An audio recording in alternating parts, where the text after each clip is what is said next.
Para entender la actualidad, estás en Ahora es Cuando. Este es el análisis político con Rodrigo Bravo.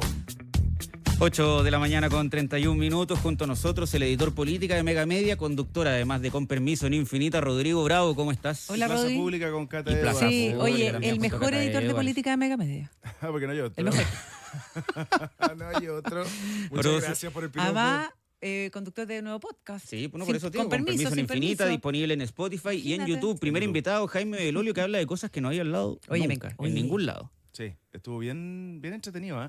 Sí, yo creo que humildemente se logró el tono, que es Me una encantó. una conversación un poquito más relajada, pero también hablando de cosas importantes y no necesariamente la cuña del día, sino que No, buscar sí, conversa. eso. Y a propósito de eso, terminan saliendo revelaciones, te diría, más reveladoras que la cuña del día. Es Rodrigo verdad. Bravo. Sí, muy entretenido, muy interesante. Ya está en YouTube y en Spotify para quien Sí. quiera verlo y escucharlo. Muchos personajes esta semana, Rodrigo Bravo, algunos viejos conocidos, pero también algunos que probablemente para la ciudadanía no eran nombres que No estuvieran estaban en en radar. su cabeza o en su Sí, radar es verdad.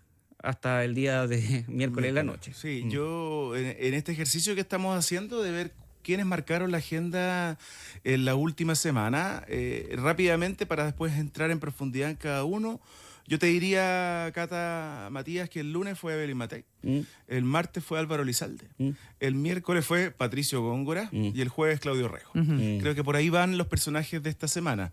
Y partamos desde Góngora, que quizás fue lo más Noticioso. llamativo de esta semana, que es este reportaje que hace Chilevisión respecto a esta campaña ya bien masiva que hemos visto en redes sociales, no solo contra Evelyn Matei, que hizo la denuncia, lo hizo acá en Infinita, que anunció acciones judiciales, finalmente se retractaron, de la utilización de cuentas falsas y bots. Ahí una precisión del concepto, porque hablamos mucho de bots, pero lo que está detrás del reportaje de Chilevisión son Trolls. Es o distinto. haters. Claro. Son Claro. personas O sea, son que- personas que usan cuentas anónimas, no son cuentas automatizadas, que es Exacto. un bot, por ejemplo. Eso es un bots, que sí pueden provocar que desde el posteo de un trolls hayan bots que los repliquen. digamos. Exactamente, Claro. que amplifiquen el Ah, mensaje. claro. Eso sí puede pasar. Eso sí. puede pasar. Yo creo que estamos un poquito todos confundidos con los conceptos, pero, Cole. pero esta campaña nos está haciendo aprender. Es verdad. Porque no solamente vimos lo más público y lo más conocido, que son las acusaciones a Evelyn Matei de padecer Alzheimer,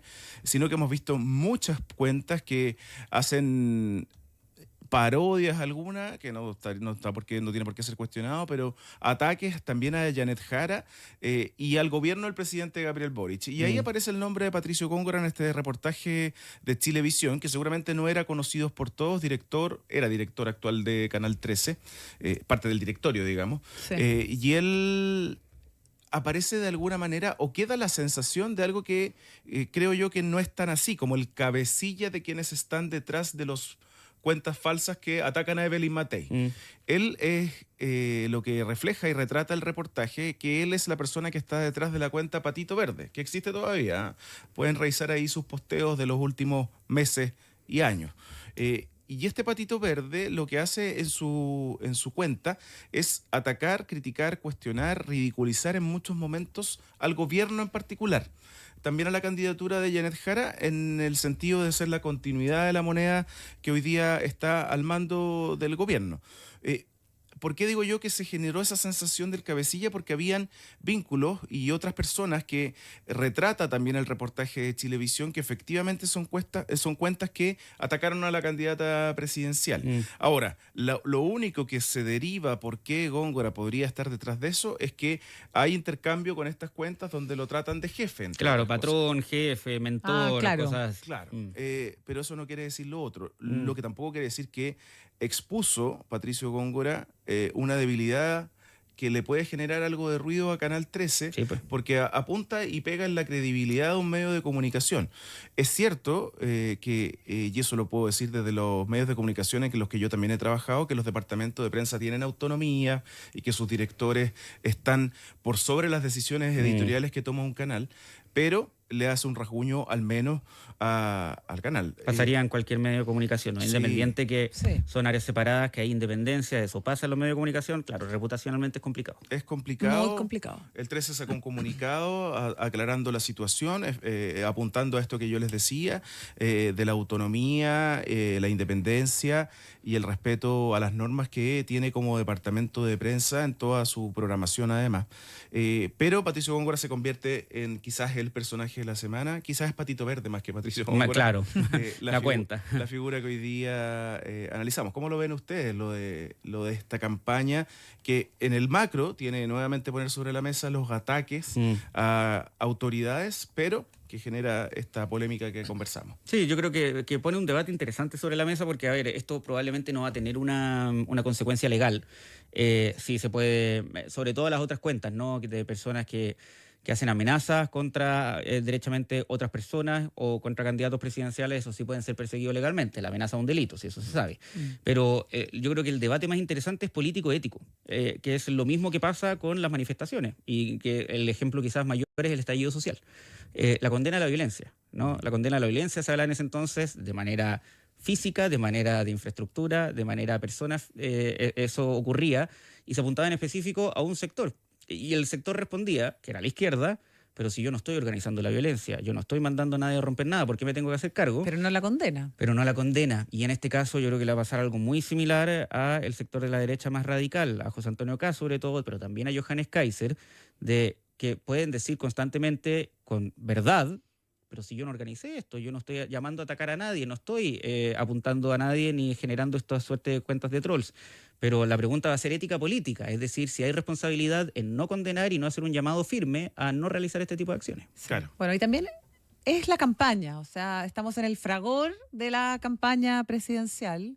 Y claro, ahora es de este lado, después va a ser del otro lado y finalmente es parte de las acusaciones cruzadas que empiezan a aparecer. Tenemos mucho que aprender respecto del tema digital. Sí, sí, Mucho que aprender. Y es primera vez que como nos enfrentamos de verdad a esa oscuridad del mundo de las redes que es súper duro y que sí mueve y masifica muy rápido los mensajes. Sí, y cómo llega a Chile todo lo que pasa afuera. ¿Ah? Llega un Sí. poquito con desfase, pero esto lo vivimos en la campaña de Estados Unidos, Sí. lo vivimos en la campaña de Argentina. Lo que Sí, pasa es que pues. las acusaciones de bots en general y de trolls siempre terminan en una acusación como por lo grave que es para la democracia, Sí. ¿no?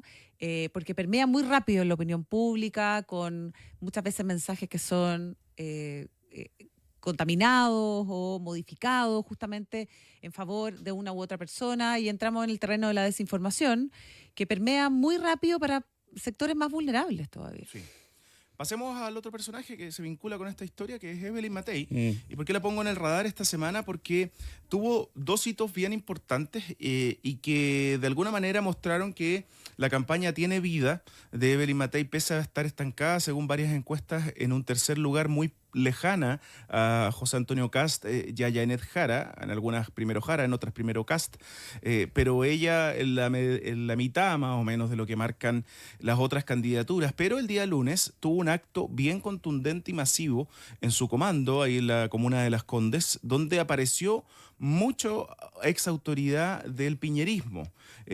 En el entorno no les gusta hablar solo del piñerismo, sino más bien de una fuerza de Chile Vamos que revive para respaldar en una suerte de relanzamiento de su campaña candidatura, que tuvo un video con un mensaje de este Chile unido, de dar de alguna manera la señal concreta de que la gobernabilidad para lo que necesita Chile está en manos de Evelyn Matei. Esto también se le suma que durante la semana, si no me equivoco el martes o el miércoles fue la PGU, el gobierno hace un acto importante para relucir que comienza a aplicarse la PGU en el aumento de las pensiones para un grupo etario hasta 250.000 pesos. Y Evelyn Matei es un acto paralelo que tiene características muy similares, una mesa larga, una mesa de té-club con adultos mayores que van a recibir el beneficio en la comuna de San Miguel, y con una entrevista que da a nuestro matinal Mucho Gusto, donde respalda, refuerza que la reforma de pensiones no es solamente un logro del gobierno, sino que Chile Vamos participó intensamente en las negociaciones. Para llegar a un acuerdo se necesitan dos partes, y eso lo protagonizaron el senador Coloma, Cruzcoque y Galilea, que fueron los que promovieron el acuerdo con Mario Marcel y Janet Jara. Provocó incluso que Janet Jara le agradeciera a Evelyn Matei por este gesto de respaldar la reforma, primera vez creo yo que la derecha toma con propiedad el rol que le tocó jugar en esta reforma y se hace parte del beneficio que comienza a aplicarse a los ciudadanos. Una suerte de renacer de Evelyn Matei, que ayer también tuvo una actividad para conmemorar los 3 años del triunfo del rechazo del plebiscito del primer proceso constituyente, y donde también ustedes conversaban con la senadora Jimena Rincón, se retrata y se refleja que parte importante de quienes se unieron por el rechazo están detrás de la candidatura de Matei, y que es en particular esos sectores de centro izquierda que hoy día componen demócratas y amarillos. Hay otra parte que fue republicano, sin duda, que fue muy fuerte para lograr el triunfo del rechazo. Ahí se unieron todos, se hizo una franja común, y eso trajo como resultado, y bueno, más que la alianza política, el desastre de propuesta que terminó siendo la primera intención constitucional de cambiar la Constitución, con las historias que ya sabemos que no vale la pena ni mencionarlas. Rodrigo va de etcétera. etcétera. Y Evelyn Matei en otro parte de este podio. Día martes también pongo ahí en los personajes de la semana a Álvaro Elizalde, ministro del Interior, y en particular ese día por su ausencia, porque ese día se votó en la Cámara de Diputados la posibilidad o la realidad de que exista para esta elección un voto obligatorio con multa. Es una propuesta de la diputada demócrata Joana Pérez, que buscaba multar solo a los chilenos, no a los extranjeros. Es decir, que los extranjeros, y esto fue un consenso de la discusión que se da con el voto de extranjeros, que solamente sean los chilenos los que tengan una multa, hasta ese entonces en el proyecto, desde 33 lucas hasta 208.000 pesos, más o menos. Se rechaza esto con votos del oficialismo, y la derecha acusa la ausencia de Álvaro Elizalde y de la ministra Macarena Lobos en esta discusión y del desorden que provocó su sector político para no avanzar en este trámite legislativo. Pasa esto al Senado y se genera un quiebre de la oposición con el gobierno a raíz de esta misma discusión. Álvaro Elizalde es quien tiene que tratar de componer ahora las relaciones del Ejecutivo con los partidos de Chile Vamos, en particular, que en ese momento incluso decidieron salir de la sala mientras se discutía un proyecto. Que habían Ferias firmado Libres. un acuerdo. Había un acuerdo. Había un acuerdo. Votamos a favor de esta multa, Exacto, de este proyecto de Joana Pérez, y en el Senado se hace una ley para normar esto de manera regular hacia adelante. Sí. Pero lo de la Cámara de Diputados no se cumple, por lo tanto se cae también lo del Senado, y ahora el proyecto tiene que entrar al Senado para que los senadores arreglen en el fondo este proyecto, que tiene que ir asociado, por ser una votación obligatoria, a una multa, si no, no es voto obligatorio. Exacto. Entonces va como en contra de la propia Constitución, que no tenga multa el voto obligatorio. Claro, se genera una suerte de contradicción constitucional. Totalmente. O sea, Exacto. ¿cómo los diputados no se dan cuenta de eso? Eso es lo que uno no puede creer No, a esta altura. Bueno, yo en realidad lo puedo creer. No, y me da la impresión que no es que no se den cuenta, no les importa nomás, que No, son no les importa, dos cosas exactamente. distintas. Y ahí un punto en lo cual vamos a tener que ver la muñeca de Álvaro Elizalde, que es recomponer los lazos con la derecha, pero también llegar a este acuerdo, o sea, que se concrete finalmente, y estamos contratiempo. Yo lo decía ayer conversando con Juan Manuel, ya es hasta vergonzoso que todas las elecciones empecemos a cambiar las condiciones de cómo van a votar los chilenos. A 2 meses de las elecciones. Sí, Pero ha pasado en Pues todas sí. las elecciones, no han sido pocas. Porque les apareció una encuesta donde justamente se dieron cuenta que el voto obligatorio no les convenía. Así de Exacto. simple. Y esto ha pasado de lado y lado. Se han dado vuelta la chaqueta de todos los sectores, si es bueno, si es mala la multa, si el voto extranjero hace bien, hace mal. Depende del contexto político, y no podemos finalmente estar viviendo como ciudadanos que tenemos la posibilidad, la obligatoriedad hoy día de votar, esperando que se pongan de acuerdo los parlamentarios para zanjar las reglas y las normas que nos van a regir en el próximo proceso. Así que Elizalde ahí, protagonista de la semana también, y con la misión de lograr acuerdos, recomponer lazos y sacar finalmente adelante la multa del voto obligatorio. Y ayer, día jueves, aparece nuevamente una historia que estaba relativamente escondida o tranquila o calmada para el gobernador de la región metropolitana, Claudio Borrego, investigado hace ya un tiempo por la Fiscalía de Antofagasta en manos del fiscal Juan Castro Vecchio, que presentó ayer finalmente la solicitud de desafuero ante la Corte de Apelaciones de Antofagasta de Claudio Rego. Secreto a voces en el mundo periodístico, Rodrigo Bravo, desde cuando Patricio Cooper estaba a cargo de la investigación, Exacto. que eventualmente Sí. se iba a solicitar. Se iba a solicitar, de hecho, en el minuto que Cooper estaba a cargo de la investigación, se presumía que eso era inminente. Que iba a ocurrir. Al momento que pasa, que finalmente él sale de esta investigación y se nombra a Juan Castro Vecchios. Presenta esto el persecutor ante la Corte de Apelaciones y deja en jaque a un Claudio Rego que ve cómo se revive el conflicto. Estamos hablando del caso Procultura en particular, porque él tiene otros cuestionamientos que ha investigado la Contraloría, que provocó que sectores de la oposición en el Gore Metropolitano presentaran también una acusación ante el Tribunal Elector para destituirlo o avanzar en una investigación que está en proceso, pero que puede durar un buen rato todavía, que no sabemos cuándo va a avanzar eso, pero en términos judiciales, la investigación de entregarle recursos a la Fundación Procultura, encargada del psicólogo, ¿cuál es el nombre de Larraín? Se me olvidó. Alberto. De Alberto Larraín, es parte de lo que hoy día llega a esta etapa del desafuero.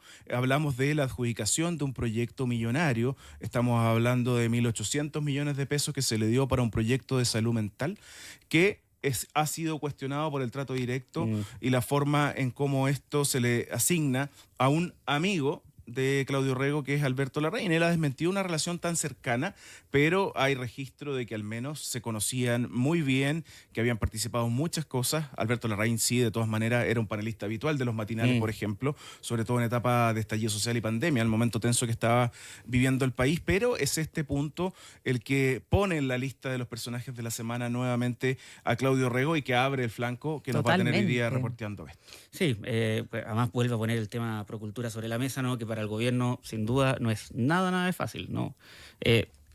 Le pega a Claudio Rego, pero para el oficialismo en general el tema Procultura es tremendamente delicado. A propósito de eso, una última reflexión, que es el lado positivo probablemente para el señor Congra de todo esto que está pasando. Sí. Cuando estos personajes no son mencionados todos los días, eventualmente uno se acuerda de delito, más no de la persona de atrás. Lo digo porque el día de ayer tuve muchos problemas en recordar quién era la expareja de Alberto Larraín, cuyas escuchas ilegales por parte de la Fiscalía, y así lo determina la Suprema, determinó que Patricio Cooper saliera de la investigación y fuera asignada a Juan Castro Vecchios.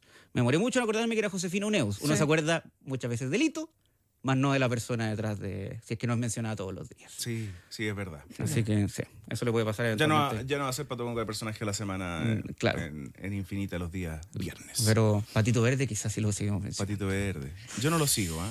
Yo tampoco. sí. No, ¿sí? Lo seguía, sí. Sí, yo lo sigo. Ocupo poco, ¿que ustedes ocupan harto? Yo lo ocupo harto, pero no seguía al señor Patito Verde. En general no muy sigo poco. cuentas que no sé quiénes están detrás. Soy... Ah. Sí, sí. Te vamos a revisar. Bueno, yo- a quiénes- Por- Corte A, un no montón de uso- cuentas no. anónimas. No uso nada de Twitter, Sí. pero para Sí, de quizás repente cuentas de chistes, ver- como que sigo personas que no están detrás. Pero ¿En así como de serio? política que No, están yo detrás, sigo, no. no sé qué sigo en realidad. El meronista, por ejemplo. No lo sigo. No, yo tampoco. También. Pero me aparece harto, sí. Sí. Ya. Pero solamente para mirar. 8:49.